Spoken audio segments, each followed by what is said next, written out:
ترکی کے صدر طیب اردوان نے کہا ہے کہ مشرق وسطی میں حالیہ کشیدگی کے ذمہ دار صرف اور صرف اسرائیلی وزیر اعظم بنیامن نیتن یاہو اور ان کی حکومت ہے۔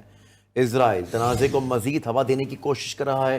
نئے سیاسی تنازعات اس وقت تک ممکن ہیں جب تک غزہ میں ظلم اور نسل کشی جاری رہے گی، اور انہوں نے مغرب کے دوہرے معیار کو بھی نشانہ بنایا، اور یہ بھی کہا کہ اسرائیل کی جارحیت پر خاموش رہنے والے ایرانی حملے کی مذمت میں آگے آگے ہیں۔ ترکی کے صدر طیب اردوان نے کہا ہے کہ مشرق وسطی میں حالیہ کشیدگی کے ذمہ دار صرف اور صرف اسرائیلی وزیر اعظم بنیامن نیتن یاہو اور ان کی حکومت ہے۔ اسرائیل تنازع کو مزید ہوا دینے کی کوشش کر رہا ہے۔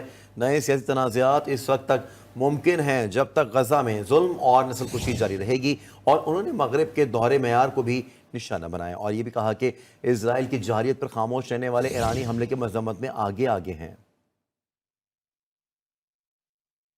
ترکی کے صدر طیب اردوان نے کہا ہے کہ مشرق وسطی میں حالیہ کشیدگی کے ذمہ دار صرف اور صرف اسرائیلی وزیر اعظم بنیامن نیتن یاہو اور ان کی حکومت ہے۔